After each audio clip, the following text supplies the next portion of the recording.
تو شہادت تو ہمارے لیے فخر کی بات ہے، فخر کی بات ہے۔ پہلے مائیں دودھ پلاتی تھی وضو کر کے درود پڑھتے ہوئے کہ میرا بچہ اسلام کے لیے، اعلاء کلمت اللہ کے لیے اپنی جوانی کو قربان کرے گا۔ شہید، اور وہ بھی امام حسین، ہمارے سر کا تاج امام حسین رضی اللہ تعالیٰ عنہ، اللہ کی راہ میں دین کے لیے ہمارا مقصد یہ ہے دنیا میں آنے کا۔ وما خلقت الجن والانس الا لیعبدون۔ ظلم ہوا، زیادتی ہوئی، اس کا افسوس ہے، لیکن اس کے افسوس کے لیے سبیلیں لگانا، ماتم کرنا، اب امانت کے طور پر اللہ تبارک و تعالیٰ نے جو جسم دیا ہے اس پر زنجیر کشی کرنا اور اس کو لہو لہان کرنا اور عورتوں کا اپنے سینوں کو پیٹنا، یہ سب کے سب اہل سنت والجماعت میں جائز نہیں، حرام ہے۔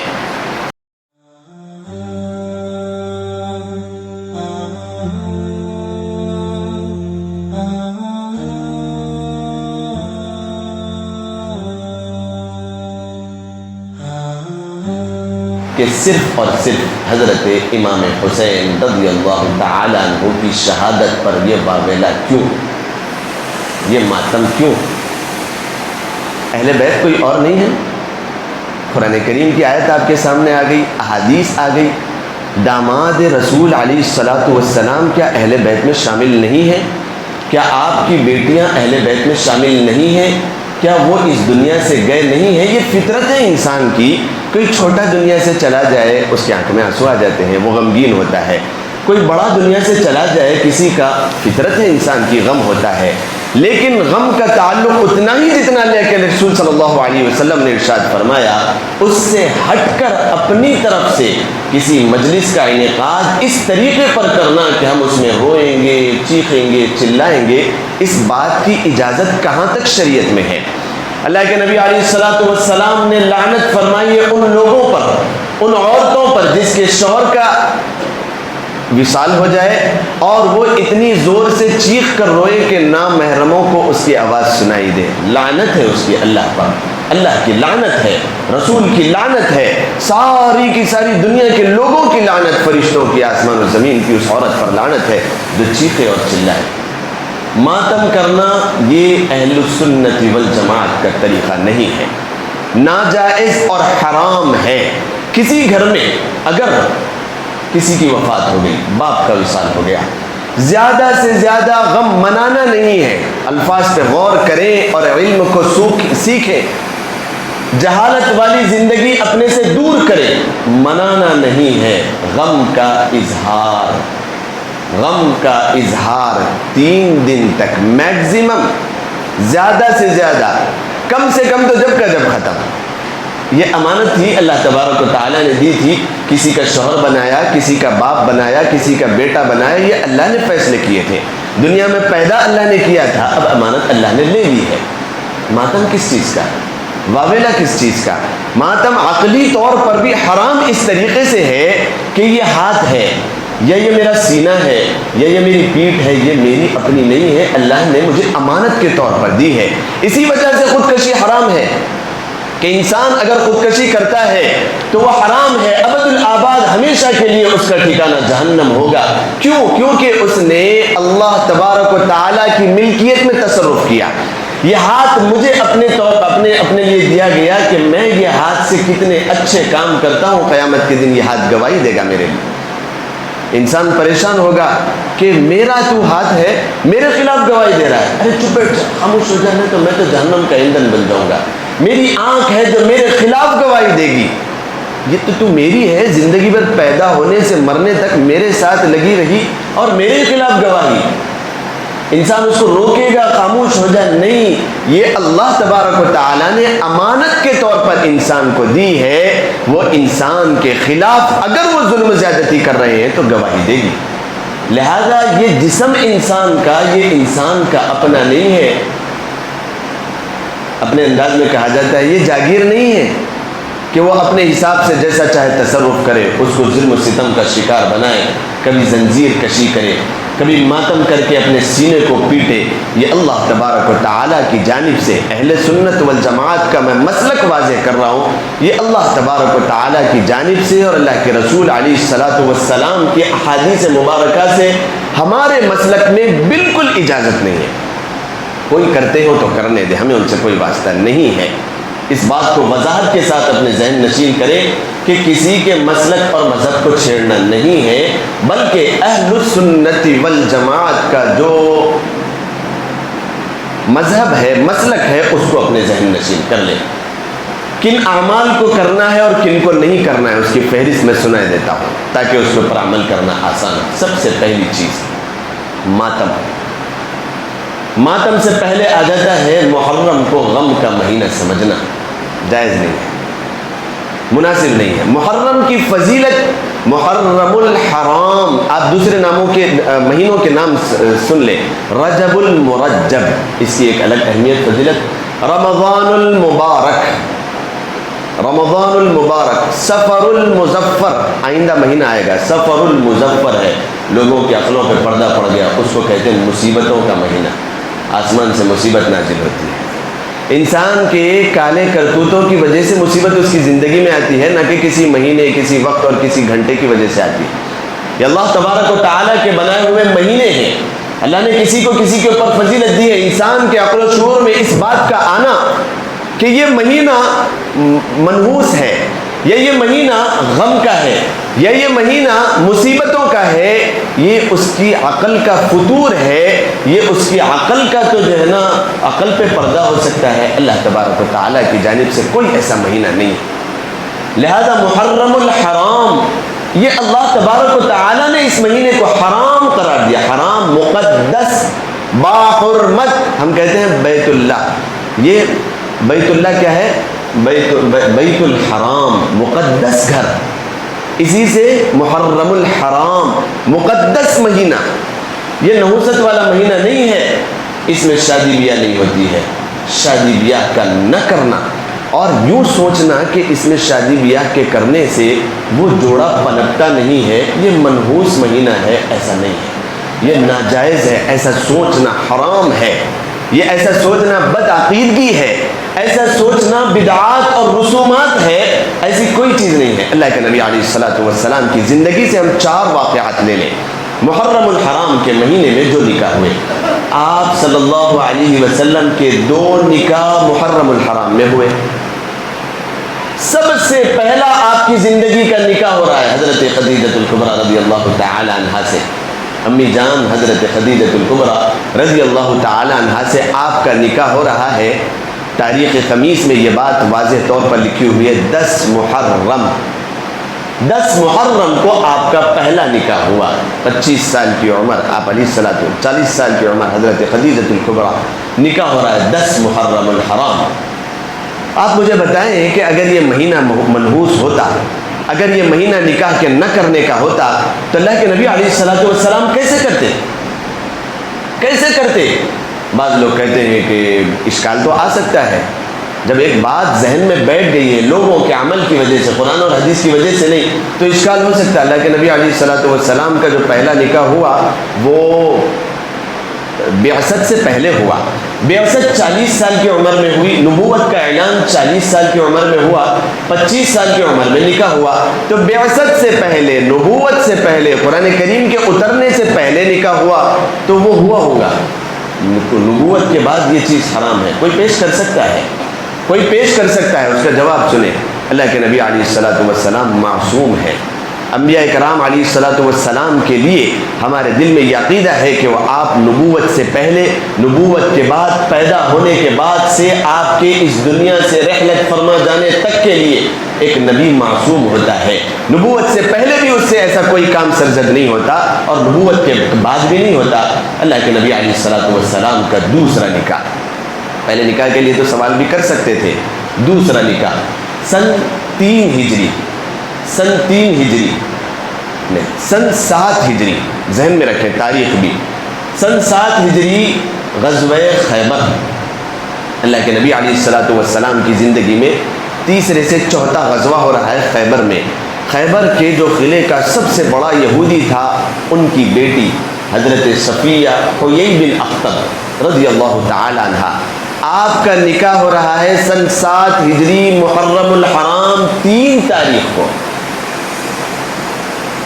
اگر محرم میں نکاح کرنا ناجائز اور حرام ہوتا تو اللہ کے نبی علیہ الصلوۃ والسلام اپنا نکاح محرم کی 3 تاریخ کو کیسے فرمایا؟ کامیاب ترین جوڑا حضرت صفیہ بنت حیی بن اخطب رضی اللہ تعالی عنہ کا نکاح تاریخ بھی اپنے ذہن میں رکھیں، علم حاصل کریں اور نادانی والی نا علمی والی زندگی کو دور کریں۔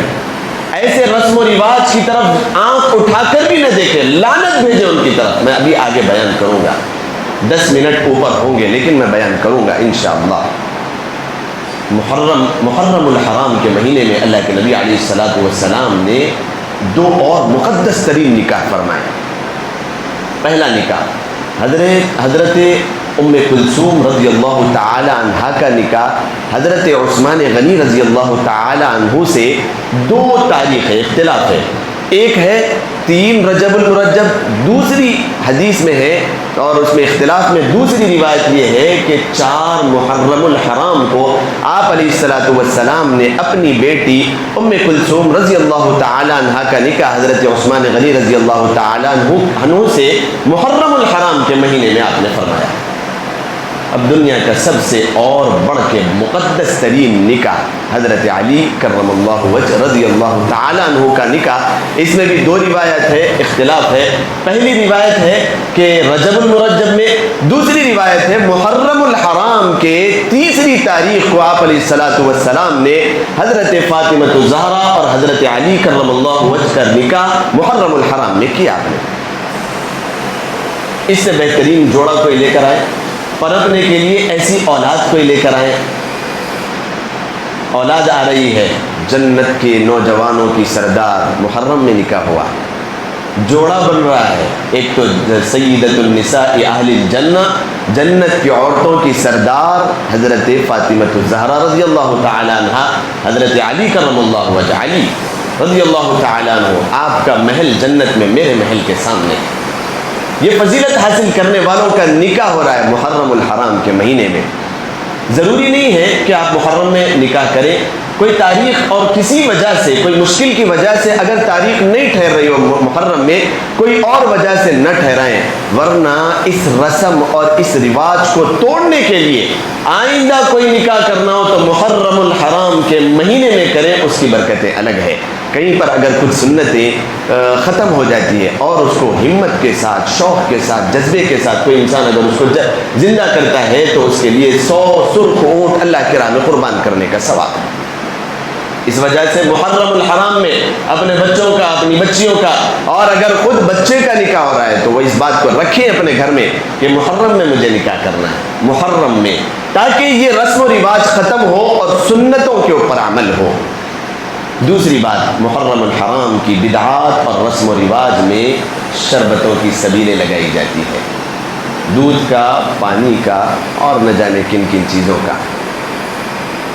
یہ سبیل لگانا اہل سنت والجماعت جو طبقہ ہے، جو میرے ہم مزاج، جو اہل السنت والجماعت ہے، جو اللہ کے رسول علیہ الصلوۃ والسلام اور صحابہ اکرام کو فالو کرنے والے ہیں، جو حقیقی معنوں میں قرآن اور حدیث کے فالوور ہیں، اہل حق جنہیں کہا جاتا ہے، ان کے لیے حرام ہے۔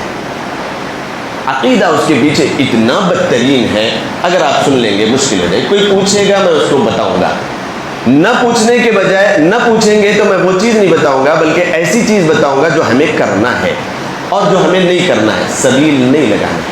سبیل ایک ایسی چیز ہے کہ اگر کسی کو پانی پلا دے ثواب ہوگا۔ مفتی صاحب سبیل لگانے میں کیا گناہ ہے؟ سبیل لگانے میں کیا گناہ ہے کہ ہم اگر کسی کا حلق بھگو دیں گے، شربت پلا دیں گے، دودھ پلا دیں گے، جوس پلا دیں گے تو ثواب ہی ملے گا، گناہ کیا ہے؟ ثواب ملے گا، گناہ کیا ہے؟ برابر ہے۔ لیکن من تشبہ بقوم فہو منہم، اس بات کو بھی اپنے ذہن نشین کر لیں کہ کئی ایسے غربا ہیں، سال کے 12 مہینے میں کئی ایسے لوگ ہیں جن تک پانی نہیں پہنچتا، وہاں پر آپ خاص نہ کریں محرم الحرام کے لیے سبیل کو، خاص نہ کریں۔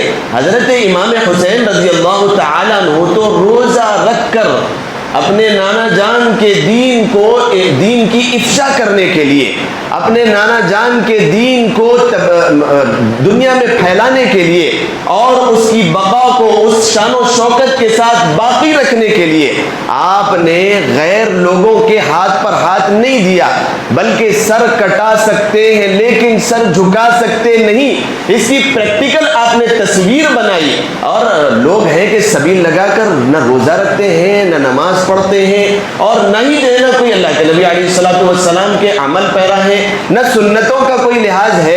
امام حسین رضی اللہ تعالیٰ عنہ نے روزہ رکھ کے اپنی سر کو کٹا دیا کہ ایمان پر عمل کروں، میں دین پر عمل کروں، نانا جان کے ایمان کو بچاؤں۔ یہ لوگ ہیں کہ سبیلے لگا رہے ہیں، کھچڑے بنا رہے ہیں، حلیم بنا رہے ہیں اور کھا رہے ہیں۔ عقل میں بھی یہ بات نہیں آتی۔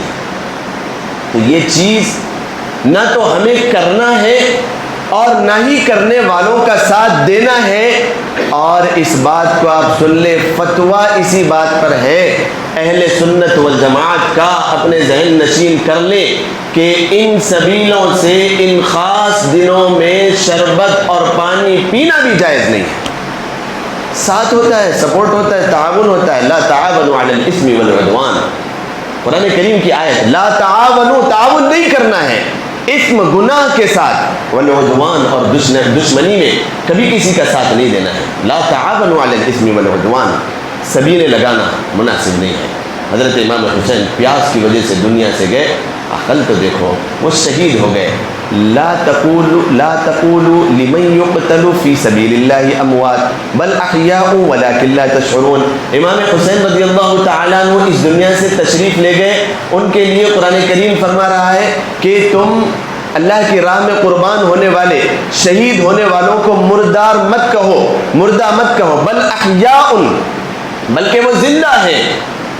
تمہیں اس بات کا خبر نہیں ہے، اس بات کا شعور تمہارے اندر نہیں ہے، بلکہ وہ تو زندہ ہے، وہ جنت میں چین کرتے ہیں، اور جن پر اللہ تبارک و تعالیٰ کا عذاب ہے وہ دنیا میں شین و شین کرتے ہیں۔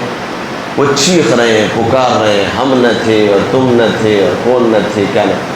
شہادت ہمارے لیے ایک فخر کی بات ہے، ذہن میں رکھیں، شہادت ہمارے لیے ایک فخر کی بات ہے۔ ایک حدیث میں آپ کو اس کے ضمن میں سنا دو، اللہ کے نبی علیہ الصلوۃ والسلام نے فرمایا کہ ایک فطرت اسلام پر پیدا ہونے والا، ساری دنیا کے لوگ فطرت اسلام پر ہی پیدا ہوتے ہیں، مسلمان گھرانے میں پیدا ہونے والا، اس کی موت اس حال میں ہوئی کہ اس کے دل میں ایک مرتبہ بھی اللہ کی راہ میں شہید ہونے کا جذبہ نہیں آیا، تو وہ منافق کی حالت میں مرا، وہ مسلمان کی حالت میں نہیں مرا۔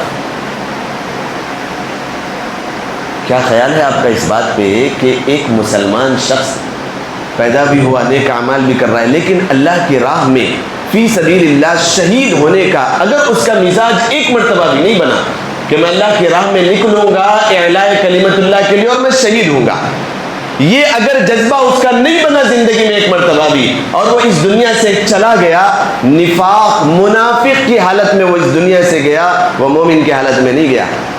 تو شہادت تو ہمارے لیے فخر کی بات ہے، فخر کی بات ہے۔ پہلے مائیں دودھ پلاتی تھی وضو کر کے درود پڑھتے ہوئے کہ میرا بچہ اسلام کے لیے، اعلاء کلمت اللہ کے لیے اپنی جوانی کو قربان کرے گا، شہید، اور وہ بھی امام حسین، ہمارے سر کا تاج امام حسین رضی اللہ تعالیٰ عنہ، اللہ کی راہ میں دین کے لیے ہمارا مقصد یہ ہے دنیا میں آنے کا۔ وما خلقت الجن والانس الا ليعبدون۔ ظلم ہوا، زیادتی ہوئی، اس کا افسوس ہے، لیکن اس کے افسوس کے لیے سبیلے لگانا، ماتم کرنا، اب امانت کے طور پر اللہ تبارک و تعالیٰ نے جو جسم دیا ہے اس پر زنجیر کشی کرنا اور اس کو لہو لہان کرنا اور عورتوں کا اپنے سینوں کو پیٹنا، یہ سب کے سب اہل سنت والجماعت میں جائز نہیں، حرام ہے۔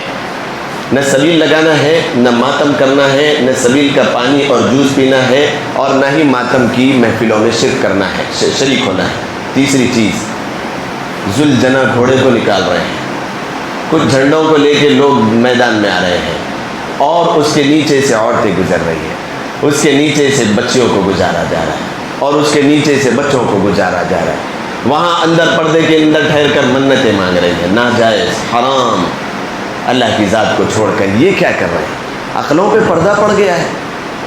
یہاں پر بھی اگر کوئی لے کر آئے، میں آپ کو واضح طور پہ بولوں کہ اس کو یہاں سے بھگا دیا جائے، اس کو ذلیل کر کے یہاں سے نکال دیا جائے کہ ایمان برباد کر رہے ہو۔ لوگوں کا اللہ کی ذات سے ماننے کی چیز منت پردے کے پیچھے جا کے، یہ کیا ہے؟ کہاں پر لکھا ہوا؟ یہ بدعات ہے، یہ شرک ہے، یہ حرام ہے۔ واضح طور پر سن لیں، یہاں پر جتنے اہل السنت والجماعت پچھلی زندگی میں کیے ہوں گے، اللہ سے توبہ اللہ کریں، آگے نہیں، کبھی بھی نہیں ذوالجناح گھوڑے کو نکال کر اس کے نیچے سے، اور عقیدہ یہ ہے کہ گھوڑے کے نیچے روندا گیا تھا اللہ کے رسول علیہ الصلوۃ والسلام کے اہل بیت کو۔ کیسے کیسے جو ہے نا عقائد ہے، اس کے پیچھے آپ نہیں جانتے، میں آپ کو بتا رہا ہوں کہ یہ سب چیزیں کرنے کی نہیں ہے۔ کوئی ان کے جو ہے نا وہ جھنڈے لے کر ذوالجناح گھوڑے کو لے کر آئے اور اس میں منت اور رواج لے، اور نئی نئی چیزیں جو بستیوں میں چل رہی ہے وہ تو آپ کے سامنے سنو، یہاں پر نہیں چلتی ہے۔ میں نے ایک دکان میں دیکھا ہر ایک کپڑے بچیوں کے اور بچوں کے لگے ہوئے ہیں۔ میں نے سوچا کالے کپڑے تو پھر بھی ٹھیک تھے، ان کے عقیدے کے اعتبار سے تو وہ خریدیں گے اور پہنائیں گے، جو روافض اور شیعہ ہیں وہ خریدیں گے پہنائیں گے، وہ ان کا مذہب ہے، مسلک ہے۔ کالے کپڑے بیچ لیتا تو پھر بھی ٹھیک تھا، یہ ہرے کپڑے ان دنوں میں کیا؟ مجھے ایک فکر ہوئی، میں نے اس کے بارے میں معلومات کی تاکہ آپ کے سامنے رکھوں، اور یہ بیان صرف آپ نہیں سنتے، اللہ کے فضل سے یہ یوٹیوب پہ بھی آتا ہے اور ہزاروں لوگ اس کو سنتے ہیں، تاکہ وہاں تک بھی ایک بھی عمل کرنے والا ہو تو میری اور آپ کی نجات کے لیے کافی ہے۔ میں آپ کو بیان کروں، میں نے اس کے بارے میں تحقیق کی تو پتہ چلا کہ وہ ہرے کپڑوں کو پہنا کر بچوں کو اور بچیوں کو 5 سے 10 گھروں میں بھیجا جاتا ہے کہ ان کے گھروں میں پیسے منگے اور جو ہے نا راشن منگے اور چاول منگے، اور فقیر بنایا جاتا ہے۔ اللہ تبارک و تعالیٰ نے انہیں کھانے پینے کا انتظام گھر میں کیا، نعمتوں کا شکر ادا کرنے کے لیے زندگی بھر اللہ کے رسول علیہ الصلوۃ والسلام نے تعلیم دی، تبلیغ دی، یہ اپنے بچوں اور بچیوں کو فقیر بنا رہے ہیں، بھکاری بنا رہے ہیں کہ گھروں میں جا کے منگو۔ اگر تمہیں محبت ہے اپنے پیسوں سے جو ہے نا جو بنا کے کھلانا ہو کھلاؤ، بھی کیوں مانگ رہے ہو؟ بچوں کے اندر ابھی بھی، آج بھی میں آپ کو بتاؤں، مدینے میں چھوٹے چھوٹے بچے، کبھی گھاوے کا جو ہے نا ایک ان کے سامنے ان کے ہاتھ میں جو ہے نا تھرماس ہے اور ایک ہاتھ میں کھجور ہے، یہ اس زمانے سے چلا رہا ہے کہ بچوں کو بچپن ہی سے دینے کی عادت ڈالو۔ میں عید کے موقع پر یہ بیان کیا تھا کہ عیدی منگنے کا ذہن بچوں کو نہ بنائیں، وہ زندگی بھر منگنے ہی والے بنیں گے، کبھی خرچ کرنے والے نہیں بنیں گے۔ وعدہ اللہ کا خرچ کرنے والوں کے لیے ہے، بچا بچا کے رکھنے والوں کے لیے نہیں ہے، منگنے والوں کے لیے۔ منگنا ایک برائی ہے، اسم ہے، گناہ ہے، نحوست بڑی چیز ہے، منگنا نہیں ہے۔ بچوں کو عادت لگائی جا رہی ہے، منگو، گھروں سے بھیجا جا رہا ہے، اس کے پیچھے کیا فتنہ فساد ہے، کیا یہ جو ہے نا رسم و رواج ہے۔ اللہ کی پناہ، اللہ اس سے حفاظت فرمائے، ہم سب کی بھی حفاظت فرمائے، امت مسلمہ کی حفاظت فرمائے۔ نہیں کرنا ہے یہ سب چیزیں، کسی کے گھر میں کسی کو نہیں بھیجنا ہے بھکاری بنا کر کے۔ اللہ نے جو نعمتیں دی ہے اس کا شکر ادا کریں۔ گھر میں کھچڑا بنانا، کھچڑی بنانا، حلیم بنانا، جوس بنانا، چونگے بنانا، روٹ بنانا، وہاں پر روزہ رکھ کے شہادت ہو رہی ہے دین کو بچانے کے لیے، یہاں پر گھی میں تلے ہوئے روٹ آ رہے ہیں۔ سبحان اللہ، دیکھیے کہاں سے کہاں پر پھیرا گیا، کیسے اس کو پھیرا گیا، اس کو اپنے عقل سے بھی سمجھے۔ روٹ آ رہے ہیں، حلیم بن رہی ہے، کرنا کیا ہے؟ 10 محرم، 9 محرم، 11 محرم کو۔ یہ تو نہ کرنے والے اعمال ہے جو چونگے بنا رہے ہیں، پوریاں بنا رہے ہیں، روٹ بنا رہے ہیں۔ کیوں بھائی؟ سال بھر میں بنانا گناہ تھا، محرم میں ماحول رہتا ہے، سب جنے بناتے ہیں، ہم بھی بناتے ہیں، گناہ کے ساتھ شریک نہیں، کسی حال میں نہیں۔ سختی کے ساتھ اس چیز سے اپنے آپ کو پرہیز کریں، گھر میں منع کر دے، گھر میں اگر نہ بھی رکتے ہوں آپ کا تو فریضہ انجام دیں، جب علم آپ کے پاس آ رہا ہے اس چیز کو جو ہے نا عمل کریں، کوئی ایسی چیز نہیں۔ ہاں کرنا کیا ہے آپ سنیں، کرنا کیا ہے؟ اللہ کے نبی علیہ الصلوۃ والسلام کی ایک حدیث، 2 باتیں بیان کر کے بات کو ختم کرو۔ 10 محرم، محرم کے 2 کام بہت زیادہ عمل کرنے، حدیث سے ثابت ہے، معمول سے ثابت ہے۔ سب سے پہلی چیز، 10 محرم کو جو شخص اپنے گھر والوں پر اور اپنی ذات پر، لنفسی و اہلی، اپنے گھر والوں کے لیے اور اپنے لیے وسعت کرے گا، اللہ تبارک و تعالی سال بھر اس کے لیے وسعت کریں گے۔ پہلا عمل حدیث سے جو ثابت ہے، 10 محرم کو اپنے گھر والوں کے لیے اور اپنے لیے وسعت اگر سمجھ میں نہ آتا ہو تو فراوانی کرے گا، فروٹس، پھل فروٹ کھلا رہا ہے گھر میں 10 محرم کو، اور جو چاہے آپ بنا کے کھلائیں۔ یہ ہمارے مسلک میں، ہمارا اپنا مسلک مذہب چھوڑ کے دوسروں کی ریتی رواج اور دوسروں کے رسم و رواج کو اپنانا ثواب کے بجائے گناہ ہوتا ہے۔ پہلی چیز اپنے گھر والے اور اپنے لیے اپنے رشتہ داروں کے اوپر وسعت کرنا. اب لے کے نکل رہے ہیں, سبحان اللہ ماشاء اللہ, کیا ایمان والے ہیں, کیا دیندار ہیں. کئی مہینے ہو گئے, دن ہو گئے, رشتہ داروں کے پاس نہیں گئے تھے. 10 محرم کو تشریف لے جا رہے ہیں, اپنی کار میں, اپنی گاڑی میں آٹو بک کر بریانی لے جا رہے ہیں, دے رہے ہیں, وسعت کر رہے ہیں, تاکہ اللہ تبارک و تعالیٰ سال بھر ان کے گھر میں بھی وسعت کرے. روٹ نہیں, روٹ کیا چیز ہے؟ روٹ تو ایک رسم بن گئی, رواج بن گئی, اس کو چھوڑے. وسعت کرنا ہے, پھل فروٹ لے جا کر کے دے, کھانے لے جا کر کے دے, یہ چیز کرنا ہے. حدیث سے ثابت ہے, آپ علیہ الصلوۃ والسلام کی حدیث پھر سے سنا دوں. 10 محرم کو اپنے لیے, اپنے گھر والوں کے لیے جو شخص وسعت کرتا ہے, اللہ تبارک و تعالیٰ آئندہ سال اس کی زندگی میں وسعت فرما دیتے ہیں, برکتیں دے دیتے ہیں. دوسرا عمل محرم کا, اللہ کے نبی علیہ الصلوۃ والسلام کی زندگی سے جو ثابت ہے اور احادیث سے جو ثابت ہے, وہ یہ ہے کہ آپ صلی اللہ علیہ وسلم 10 محرم کو روزہ رکھا کرتے تھے. رمضان کے روزے سے پہلے 10 محرم کا ایک دن کا روزہ فرض تھا. اللہ کے نبی علیہ الصلوۃ والسلام جب مدینہ منورہ میں آئے اور آپ نے سن 9 ہجری میں یہودیوں سے سوال کیا کہ تم لوگ کیوں 10 محرم کا روزہ رکھتے ہو, انہوں نے کہا کہ فرعون سے جو نجات ہوئی ظلم و زیادتی سے, موسیٰ علیہ الصلوۃ والسلام کو ہم روزہ رکھتے ہیں. اللہ کے نبی پہلے ہی سے رکھتے تھے, لیکن تم کیوں رکھتے ہو؟ آپ نے سوال کیا تم کیوں رکھتے ہو؟ ساری باتیں, سارے اشکالات کے جواب بات میں ہیں, تم کیوں رکھتے ہو؟ تو انہوں نے کہا کہ ظلم و زیادتی سے نجات ملی تھی, شکرانے کے طور پہ رکھتے ہیں.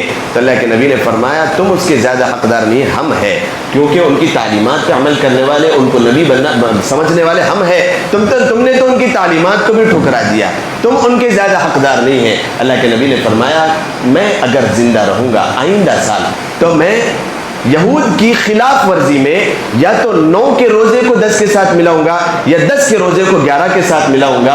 میں 2 روزے رکھوں گا. تو روزہ رکھنا محرم, یہ 2 عبادتیں اصل ہے, باقی ساری کی ساری رسم و رواج ہے.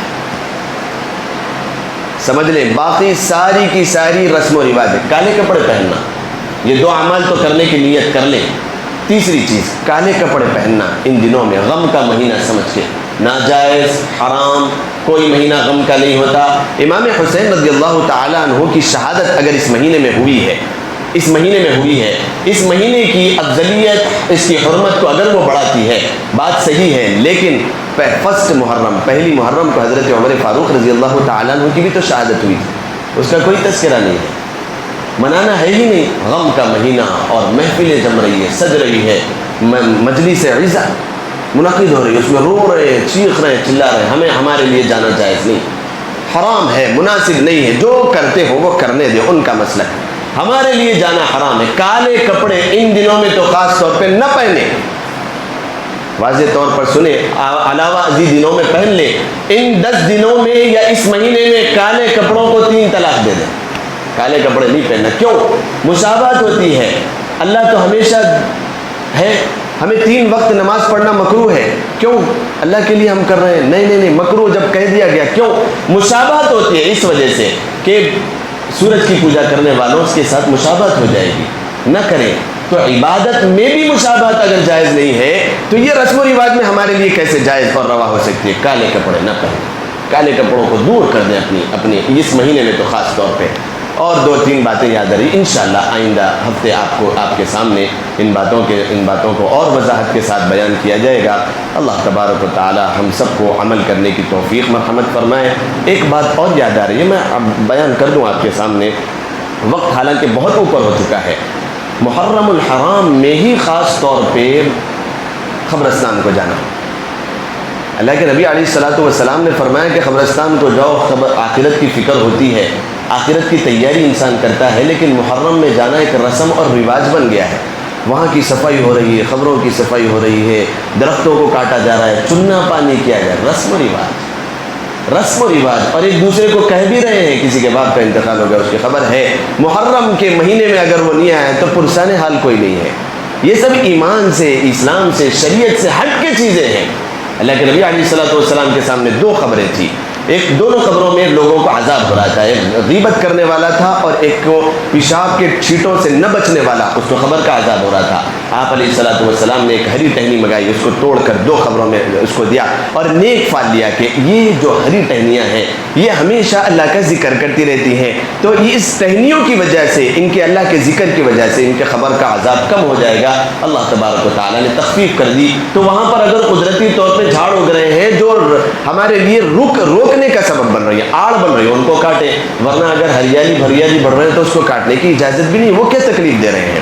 قبر کا عذاب اس سے کم ہوتا ہے۔ وہ اللہ کی ہر مخلوق اللہ کا ذکر کرتی ہے، لہذا جو باتیں ذہن میں آئی آپ کے سامنے رکھا ہوں۔ اللہ تبارک و تعالی ہم سب کو کہنے سننے سے زیادہ عمل کرنے کی توفیق مرحمت فرمائے۔ بدعات، خرافات، رسم و رواج سے اللہ تبارک و تعالی ہم سب کی حفاظت فرمائے، سنت کے مطابق زندگی گزارنے کی ہم سب کو توفیق مرحمت فرمائے۔